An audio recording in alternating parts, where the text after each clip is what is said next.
Joining me from Damaturu, the Yobe State capital, is the Director General for Press and Media Affairs, the Governor May Malabuni, Mr. Mamman Mohammed. Mr. Mohammed, you're welcome. Thank you for joining us on News Across Nigeria.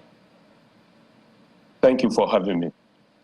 Yes, as we start off immediately, Yobe is one of the 3 states recovering from Boko Haram insurgency.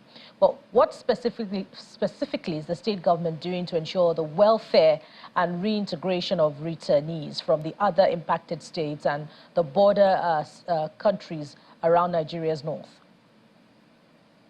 Yeah, thank you very much. As we are aware, after this protracted security challenge, when this administration came on board, it introduced the recovery, rehabilitation, and reconstruction process.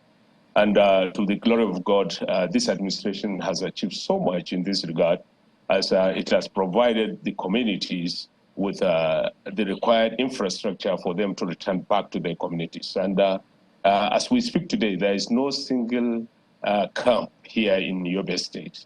The communities have all returned back, and except for one Madunari community, which is also built to return to the community next month. That is to say, they are now presently in some, residing in some other communities, but they are built to return back to their communities by September, that is in the next 1 month. And government has brought these infrastructures in place, which includes giving them education, giving them healthcare delivery infrastructure, including roads and electricity supply, as well as a means of sustainable livelihood, which has made the place more conducive for them to return back, and they have virtually returned back to the communities.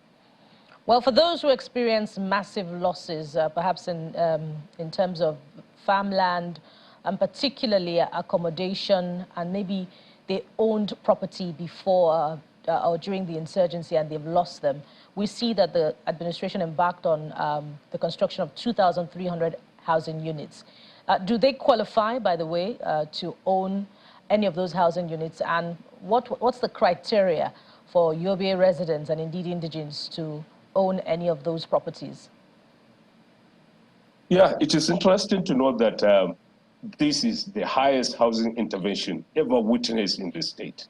And I want to inform you that these housing projects are not just in the state capital or the local government headquarters. They are also in some other towns that are not even local government headquarters. In other words, we have them in the state capital, this headquarters of the 17 local government councils, as well as some other communities. So let me also tell you that the administration of His Excellency Governor May Malabuni has provided these housing units to almost everybody in virtually every sector of the society.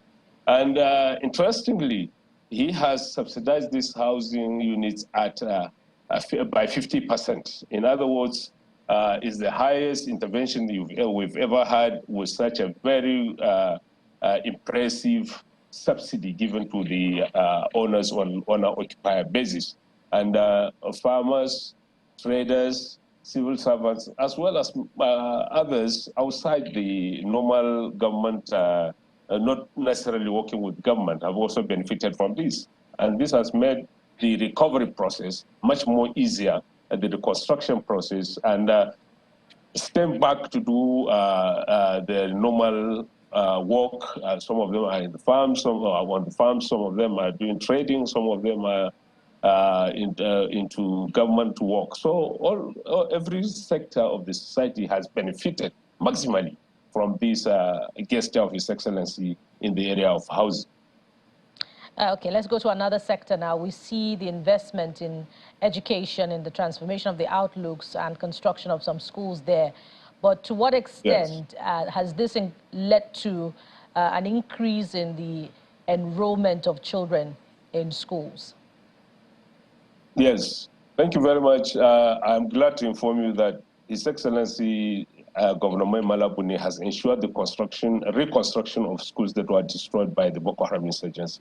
And to add to that, 7 new model schools were established, and 7 new mega schools were also established to decongest existing schools that are overstretched.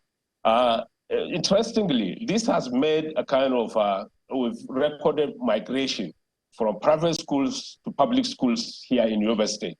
And importantly, too, is that the performance of these students in public schools have been so wonderful that today, the candidates of external examinations proudly post their exam results, either WAEC, MBTE, or whatsoever. They proudly post these results on the social media platforms to showcase their performance and how far they've gone. And it is a thing of pride that, yes, these investments are today paying. Again, the administration of His Excellency Governor Buni has established 7 government girls' day secondary schools across the state to also encourage and improve enrollment of girl child education in the state. And to the glory of God, yes, this is paying, and we've recorded a lot of enrollments, retention, and completion of these schools here in Yobe State, especially in the girl child area, which has been to some extent. We see, that's where I'm headed exactly, Mr. Maman. We see quite a number of residents there in that report acknowledging that girl child education is a social cultural issue. Besides the construction of secondary schools dedicated to the girl children in Yobe State, are there any specific programs targeted, at the people themselves for a reorientation such that they can be encouraged to send their girl children to school? Yes, there have been a lot of massive mobilization using religious leaders, using traditional rulers, using opinion leaders in the society.